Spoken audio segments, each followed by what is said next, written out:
오늘은 세상이 우리를 속이는 것들이라는 제목으로 말씀을 함께 나누고자 합니다.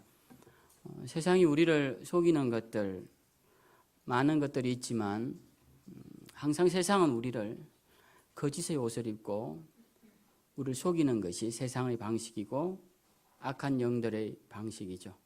친근한 듯 와서 우리에게 우리의 영혼을 도륙해가는 것이 악한 영들의 역사입니다. 그래서 항상 세상은 광명한 천사의 옷을 입고 나오기 마련입니다. 그래서 우리는 세상에게 속지 말아야 합니다. 광명한 천사의 옷을 입고 오는 사람들에게 속지 말아야 합니다. 사기를 당하는 사람들은 사기꾼들에게 당하는 이유가 사기꾼들은 다 멋진 모습을 하고 옵니다. 부드러운 모습을 하고 멋진 모습을 하고 친근한 듯 찾아와서 세상에 둘도 없는 사람임을 보여주면서 가까이 오죠. 그것이 거짓된 모습임을 우리가 안다면 속지 않겠지만 그 거짓된 모습에 넘어가서 파멸로 떨어지는 경우가 많습니다. 이처럼 세상은 우리를 늘 속입니다. 그래서 세상이 우리를 향하여 속이는 것이 무엇인지를 잘 알고 있으면 중요한 것 오늘 세 가지를 함께 나눌 터인데 이것만이라도 잘 기억하시면 세상의 헛된 유혹에서 우리가 이겨낼 수 있는 많은 디딤돌이 될 수 있다 이렇게 생각합니다. 첫 번째가 무엇인가 생각해 보면 첫 번째는 우연이다라는 것입니다. 세상 사람들이 그리고 세상이 우리에게 던지는 중요한 메시지는 우연이야 라는 것을 많이 우리에게 심어줍니다. 세상을 어떻게 만들어졌느냐 세상이. 그러면 사람들은 뭐라고 말하냐면 우연히 만들어졌다고 말합니다. 이 세상이 계획적으로 만들어진 것이 아니라 어떤 큰 충돌과 우연한 현상에 의해서 생겨났다라는 것입니다. 사람은 어떻게 만들어졌는가? 그 세상이 만들어질 때 생겨난 작은 미생물이 또 여러 가지 우연적 조합을 통하여서 생겨난 것이 사람이다라고 말을 하죠. 그럼 나는 어떻게 태어났느냐? 그 결과는 이렇게 나오는 것이죠. 나도 우연히 이 땅 가운데 태어났다라는 것입니다. 세상은 우리에게 자꾸 우연이라고 말을 합니다. 그래서 이 세상에 태어난 것이 네 죄냐라고 묻습니다.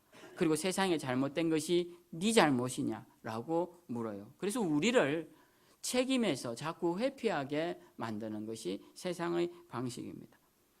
아이들이 자주 하는 말이 내가 세상에 태어나고 싶어서 태어났느냐라고 말을 할 때 이 말 속에는 나에게 책임이 없다라는 의미가 그 속에 들어가 있는 것이죠. 삶이 잘 안 될 때 내가 이렇게 살고 싶어서 사는 거냐 이렇게 말하는 것도 현재의 내 삶의 책임이 나에게 없다는 의미입니다. 이것은 내 뜻대로 된 것이 아니기 때문에 내 삶의 책임이 없다는 의미가 그 속에 들어가 있는 것이죠. 세상은 어떻게 만들어졌는가? 우연히 만들어졌습니다. 우연히 만들어진 세상에서 우리는 우연히 태어났고 그래서 우리는 우연을 기대하면서 대표적인 것이 복권이죠. 이건 우연이 아니고서는 맞을 방법이 없습니다. 그러니까 우연히 태어나서 우리는 우연을 기대하며 살아가게끔 하는 것이 세상의 방식이라는 것입니다. 그런데 과연 세상이 우연히 만들어졌습니까? 과학의 신비 속으로 들어가면 들어갈수록 이것은 우연히 만들어졌다고 생각하기 어려운 놀라운 것들이 넘쳐나고 있습니다.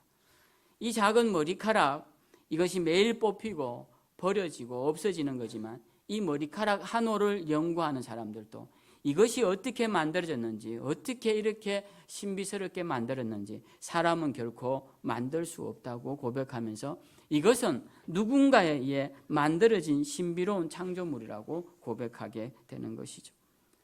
세상이 과연 우연히 만들어졌다라고 생각하는 사람들은 아무런 검증도 아무런 생각도 해보지 않고 누군가에게 들어온 이야기를 무의식적으로 되뇌이는 경우가 대부분이다라는 것입니다. 제가 쓰는 핸드폰입니다. 이 핸드폰을 여러분 젊으실 때 과연 상상이나 해보셨습니까? 저는 어릴 때 물론 제가 좀 시골에서 살긴 했지만 동네 전화기가 동네 파출소에 하나 있었습니다.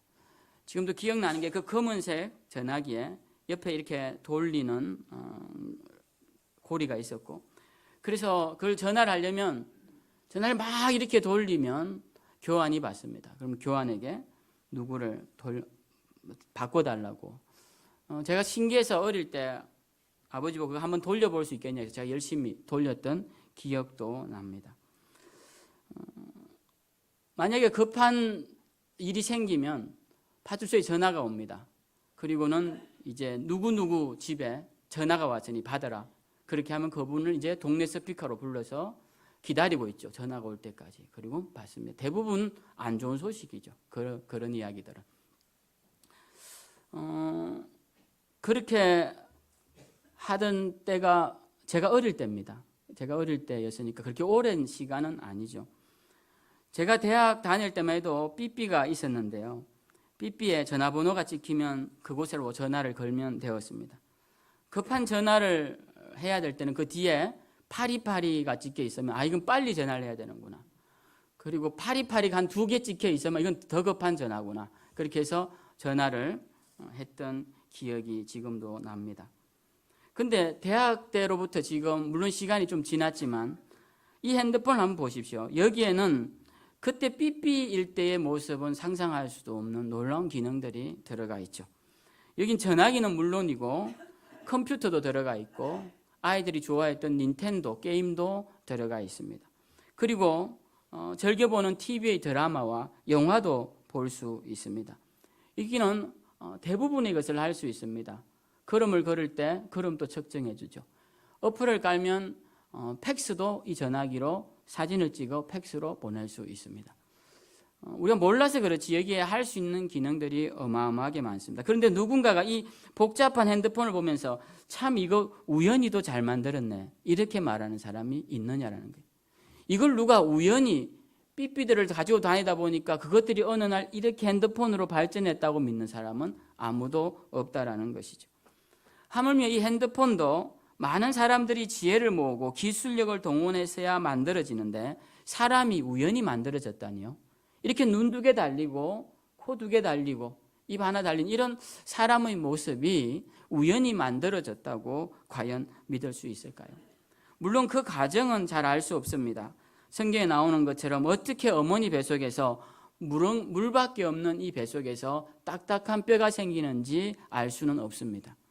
그러나 분명한 것은 우연히 사람이 만들어지지는 않는다라는 것입니다. 세상도 마찬가지입니다. 우연히 이런 세상이 만들어졌다고요.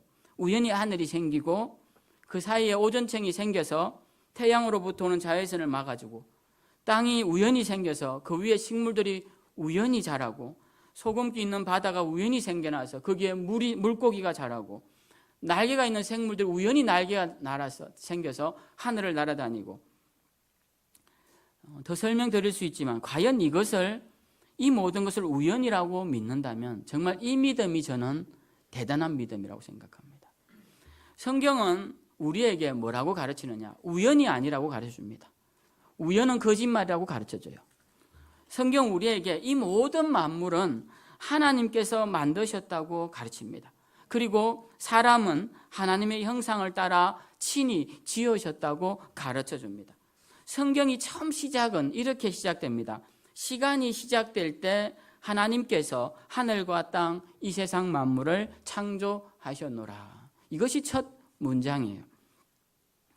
시간이라는 게 생겨날 때, 시간이라는 걸 우리가 인지할 수 있을 때, 뭔가 시간이라는 것을 말할 수 있을 때, 여러분 시간 없는 세계를 상상할 수 있습니까? 그러니까 이 어떤 것도 처음의 것을 말하는 거예요. 이 태초에라는 시간이 시작될 때라는 말은 그때 하나님이 천지 만물을 만드셨다라는 것입니다. 성경 우리에게 세상은 우연히 만들어진 것이 아니라고 가르칩니다. 그렇기 때문에 세상은 만드신 분의 소유라고 말씀하고 있는 것이죠.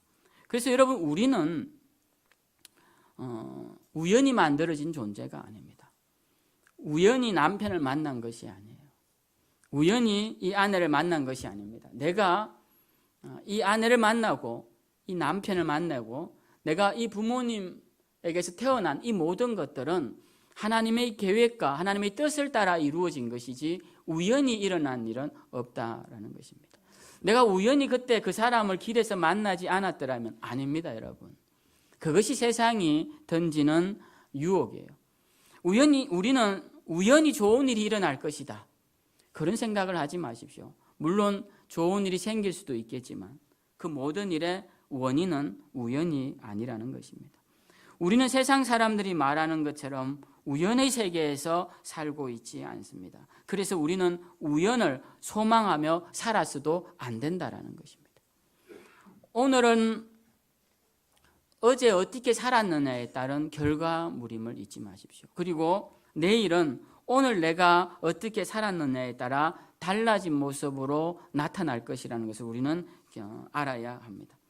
이것을 좀 더 확대해 보면 이 말은 현재 이 땅에서 우리가 어떻게 살았느냐에 따라서 이 땅 이후의 삶, 내 생명 이후의 죽음 이후의 모습이 달라진다라는 것입니다. 그래서 세상이 던지는 두 번째 거짓말이 무엇이냐면 죽음이 끝이라는 말이에요. 세상 사람들은 오늘만 살고 죽자고 이야기합니다. 오늘이 좋으면 되지 않느냐라고 말합니다. 이 땅에서의 삶이 전부가 아니냐고 말합니다. 그러나 성경 우리에게 계속적으로 말합니다. 죽음 이후의 삶이 있을 것이라고. 죽음 이후의 삶이 있을 것이니 그 생을 기억하고 그 생을 생각하고 현재를 살아라고 계속 우리에게 권면하고 있습니다. 죽음이 끝이라고 생각하는 사람은 현재만 있는 삶을 살죠. 그래서 현재가 내가 통제할 수 없는 상태가 되면 죽음을 선택합니다. 죽으면 모든 것이 끝이 난다고 생각하기 때문에 그렇습니다.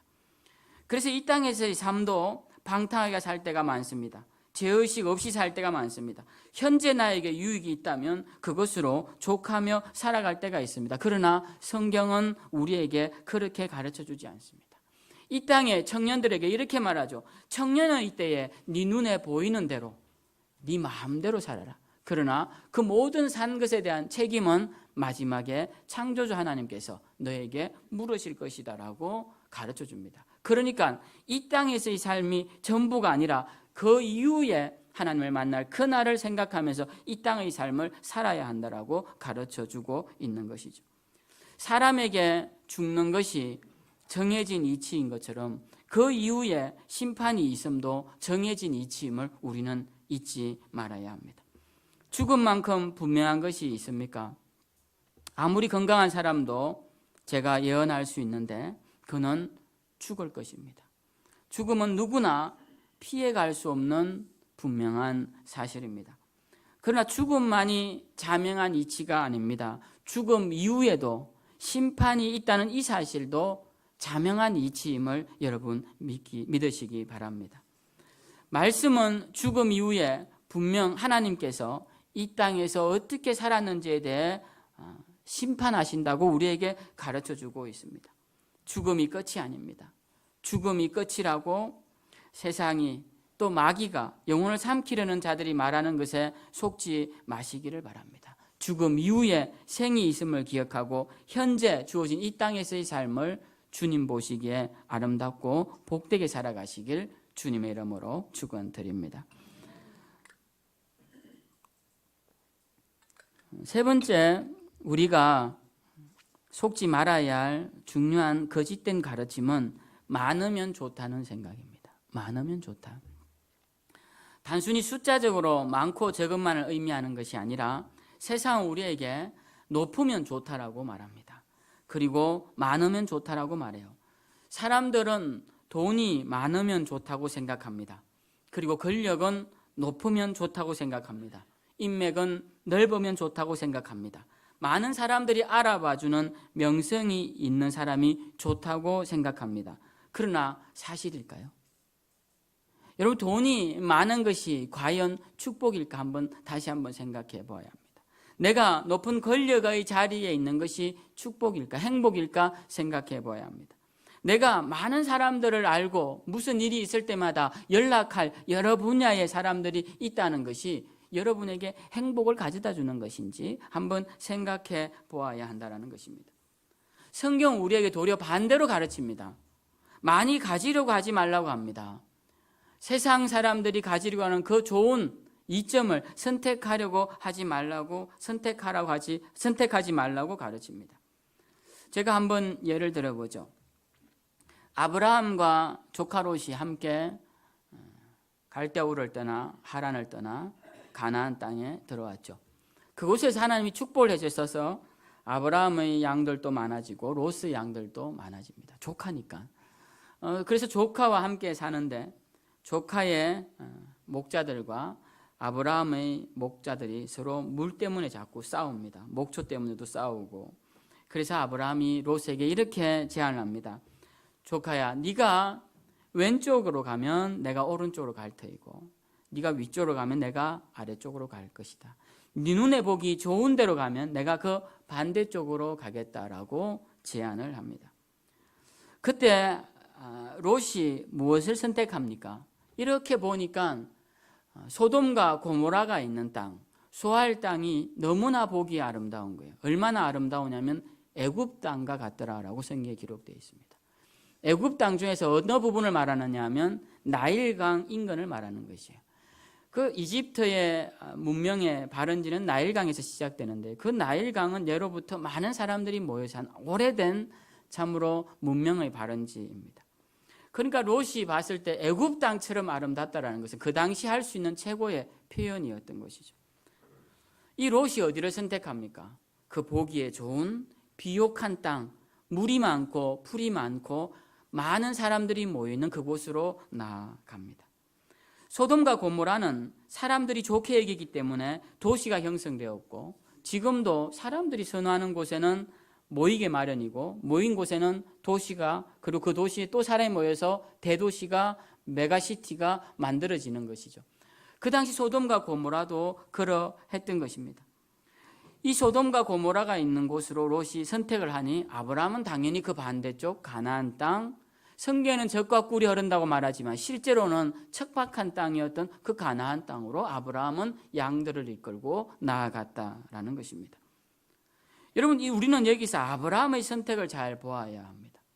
세상의 이치로 봤을 때 똑같은 가격이면 여러분 어디를 사야 합니까? 여러분에게 만약 똑같은 돈에 역세권의 땅을 주고 아니면 저기 산에 있는 산속에 있는 땅을 준다면 여러분 누구라도 다 역세권을 사지 산속에 있는 땅을 사면 사람들이 다 미련하다고 말할 것입니다. 그 세상의 이치죠. 우리는 돈을 벌어서 무엇을 꿈꾸느냐 젊은이들이 역세권에 또는 좋은 요지에 빌딩을 짓고 거기서 나오는 월세로 노후에 아무 걱정 없이 사는 것을 젊은이들은 꿈을 꿉니다. 이런 면에서 봤을 때 아브라함의 선택은 잘못되었다는 것이죠. 아브라함의 선택은 오늘날 세상의 방식으로는 잘못된 선택이었습니다. 그곳은 요지도 아니었고 도심도 아니었고 풀을 먹이기에 좋은 곳도 아니었습니다. 오늘날 그리스도인들은 이 아브라함의 선택을 본받아야 합니다. 돈을 많이 버는 곳으로 나아가는 것이 바른 선택 같지만 그렇지 않습니다. 사업이 잘 되는 곳으로 가는 것이 그것이 좋은 선택인 것 같지만 그렇지 않다라는 것입니다. 사람이 많이 모이는 곳으로 가는 것이 좋은 선택인 것 같지만 그렇지 않다라는 것입니다. 그것이 선택의 기준이 되면 안 된다라는 것입니다. 제가 목회를 시작하기 전에 담임 목회를 시작하기 전에 선배 목사님들이 개척을 하면 꼭 목이 좋은 곳에다가 개척을 해야 된다 이런 이야기를 하셨어요. 그 말이 예전에는 그때는 참 듣기가 싫었습니다. 그런데 개척을 하고 몇 년이 지나면서 그 말이 맞구나라는 생각을 제가 했었어요. 근데 지금 와서 생각해 보면 오늘 우리가 생각하는 그런 말들 그리고 쉽게 하는 이런 말들이 성경적이지 않는구나라는 걸 제가 깨닫게 되는 겁니다. 그 성경적이지 않은 말이에요. 하나님의 교회를 세울 때 몫이 좋은 곳, 물론 몫이 좋으면 부흥은 나겠지만 그것이 성경적이지는 않다라는 겁니다. 왜? 아브라함의 모습을 한번 보십시오. 아브라함은 분명히 몫이 좋은 곳을 선택하지 않았다라는 것입니다. 그러니까 여러분 앞으로 선택을 하실 때 돈을 많이 벌 곳을 선택하지 마시고 몫이 좋은 곳을 선택하지 마시라는 거예요. 그것은 성경적인 선택이 아니라는 것입니다. 자, 그러면 몫이 좋은 곳, 사람이 많이 모일 곳, 양과 염소가 잘 자랄 곳을 선택한 롯은 어떻게 되었습니까? 소돔과 고모라로 갔죠. 그곳에서 그는 부자가 되었습니다. 비옥한 땅에서 많은 재산을 가질 수 있게 되었습니다. 그러나 그의 결국을 한번 보십시오. 롯의 두 딸이 그 소돔과 고모라의 타락한 문화를 배워서 그들 속에도 그런 것들이 자연스럽게 스며들게 되었고, 결국 롯의 가정은 성경의 역사 속에서 파멸의 모습으로, 비판받는 모습으로, 상징으로 되어버리고 말았던 것을 우리가 알 수 있습니다. 오늘 우리도 마찬가지입니다, 여러분. 우리가 자녀를 위해서 아주 좋은 곳에, 대도시에다가 아이를 데리고 교육을 시켜야겠다 해서 아이를 데리고 갔더니 그 아이가 도시 문화를 보면서 거기서 그 화려한 젊음의 문화, 유흥의 문화를 보면서 그 아이들이 거기에 젖어들어서 그들이 해야 할 본분을 잊어버리는 경우가 굉장히 많습니다. 그러한 것들은 마치 맛있는 음식을 차려놓고 너 다이어트 해야 되니까 절대 먹으면 안 돼 라고 하는 것과 같은 것입니다. 우리가 하나님 앞에서의 선택이 이런 경우가 비일비재하다는 거예요. 그리스도인들의 선택이 이런 경우가 비일비재합니다. 왜? 세상 사람들이 그렇게 가르쳤거든요. 많은 것이 좋다고. 많은 것이 좋고 높은 자리에 있는 것이 좋고 많은 사람들에게 알려지는 것이 좋다고 세상이 가르쳤기 때문에 우리는 자연스럽게 그러한 문화를 쫓아서 나아간다라는 것입니다. 성경은 우리에게 물질을 쫓아가는 삶을 살지 말라고 합니다. 우리가 살다 보면 물질이 생길 수는 있겠지만 우리의 삶의 목표가 물질이 되어 선택의 근거가 되거나 선택의 어떤 관점을 가지면 안 되겠다라는 것입니다. 제가 어떤 영상을 봤는데요. 어떤 부자에게 부자를 초청해서 이제 돈이 많으면 좋은 것이 무엇이냐고 묻는 것을 보았습니다. 이분은 물론 자기보다 돈 많은 사람이 있기 때문에 자기가 꼭 부자라고는 말할 수 없지만 우리가 봤을 때는 굉장한 부자인 것은 맞습니다. 그래서 그에게 그렇게 돈이 많으면 좋은 것이 무엇이 있느냐라고 물었어요. 그때 그가 첫 번째 하는 대답이 돈이 많으면 먹고 싶은 것을 마음껏 먹을 수 있다는 것입니다. 저는 이 말을 듣고 굉장히 의외다라는 생각을 했어요. 돈이 많으면 좋은 게 먹고 싶은 것을 마음껏 먹을 수 있는 건가? 이런 생각이 들었습니다. 두 번째 그러면 좋은 것이 무엇이냐 했으니 물었더니 사고 싶은 것을 살 수 있다라는 것입니다. 물론 집이라든지 부동산은 어렵겠지만 그래도 자기가 살 수 있는 것들을 제한 없이 살 수 있다라는 것이죠. 세 번째는 여행을 갈 수 있다는 것입니다. 여행도 좋은 호텔, 좋은 음식을 먹으며 갈 수 있다라는 것입니다. 그런데 이 이야기를 하면서 여행을 가려면 현재 내가 열심히 일을 해야 되는데 여행을 갈 시간이 없다라는 거예요. 그러니까 여행을 가기 위해 현재 열심히 일을 해야 되기 때문에 여행을 갈 수 있다는 말이 물질적으로는 성립하지만 실제적으로는 성립하지 않는 말이기도 하다고 본인이 이야기를 하더라고요. 제가 이 이야기를 들으면서 여러분은 어떤 생각이 드십니까? 돈이 아주 많은 사람이 돈이 있으면 좋은 점이 무엇인가라고 물었더니 먹는 것을 마음껏 먹을 수 있다. 돈이 많아서 먹는 걸 마음껏 먹을 수 있나? 그러면 돈이 없으면 먹는 걸 못 먹나? 이런 생각을 할 수 있지 않습니까? 그래서 저는 그 이야기를 들으면서 나는 돈이 저 사람만큼은 많지 않지만 먹고 싶은 것을 마음껏 먹을 수 있는데 이런 생각을 했어요. 그래서 반대로 또 물어봤어요. 돈이 많아서 안 좋은 것들이 무엇이냐라고 물었더니 첫 번째가 돈이 많으면 행복해지기가 어렵다라는 것입니다. 행복의 감도가 떨어진다는 것이죠. 그러면서 어릴 때 먹었던 그 900원짜리 햄버거 이야기를 하더라고요.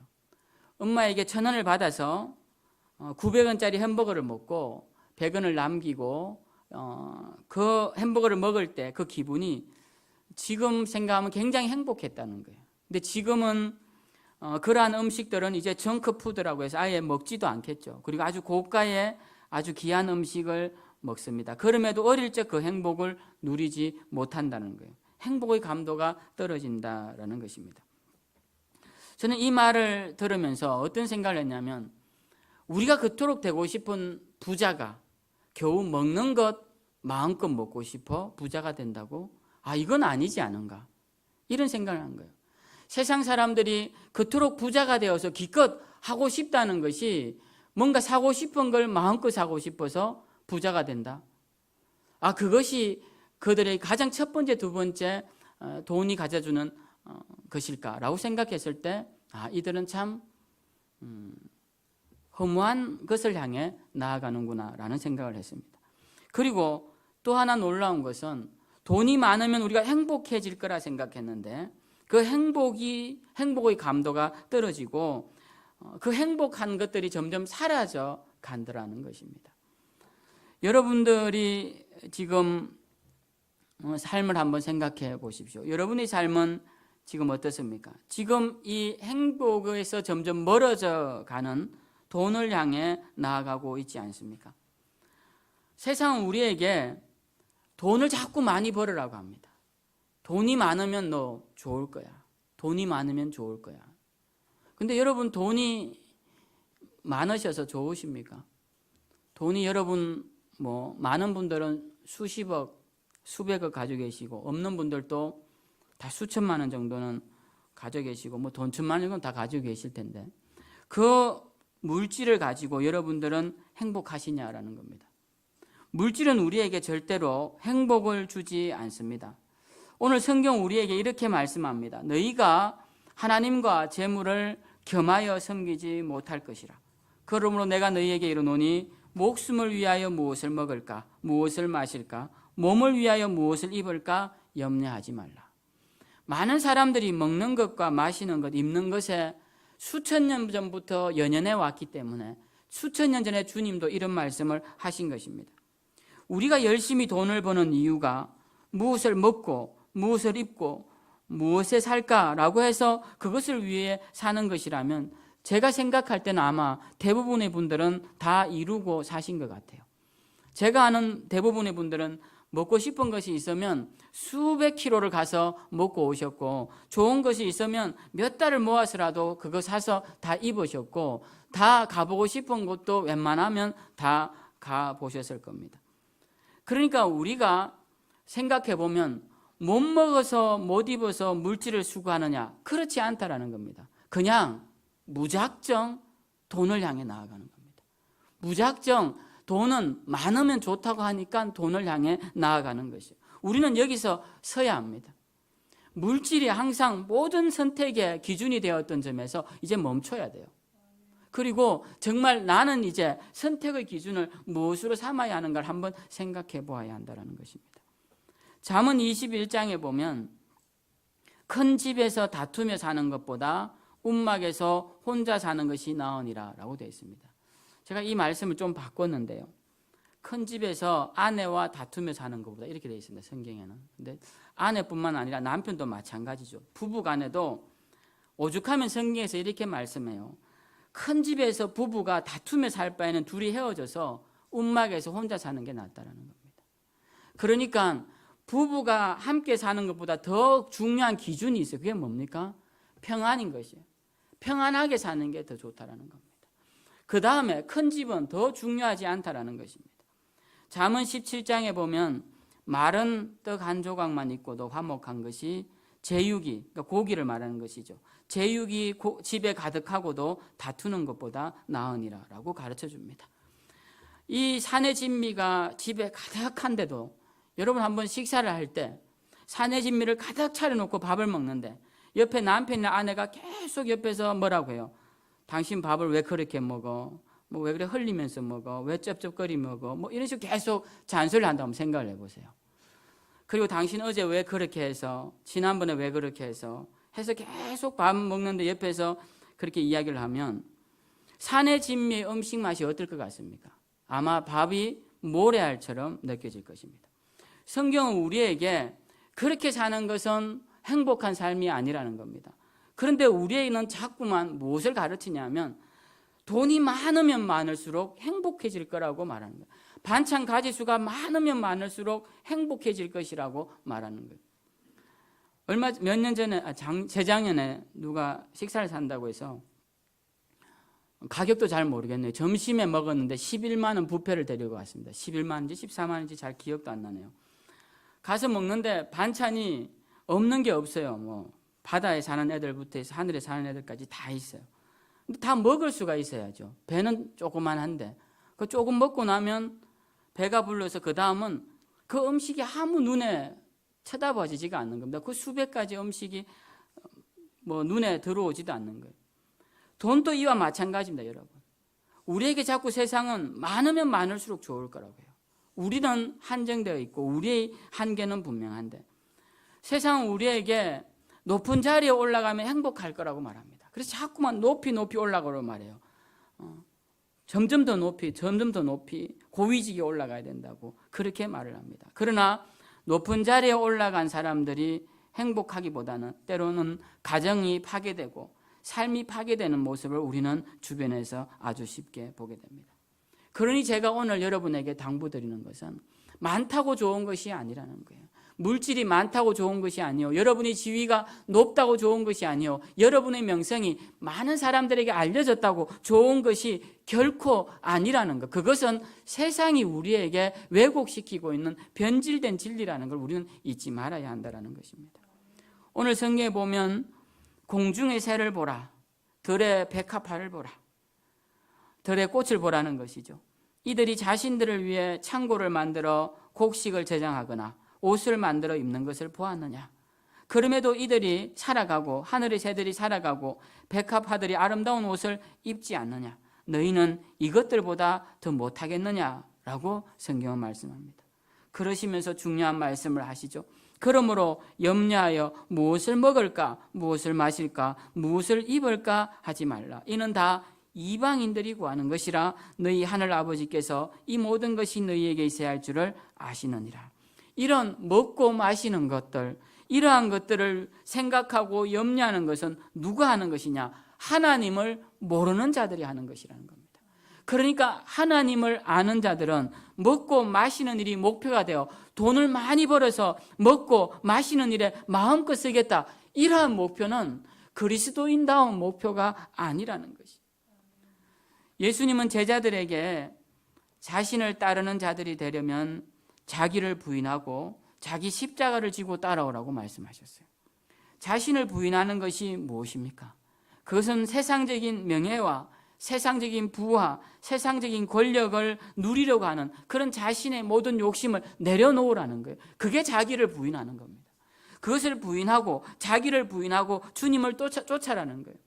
자기의 이름이 높아지려고 하는 자는 주님을 쫓으면 안 됩니다. 그것은 그러한 자들은 주님을 도구로 해서 결국 자기의 영광이 드러나는 거예요. 그건 우리 그리스도인들이 조심할 아주 중요한 것입니다.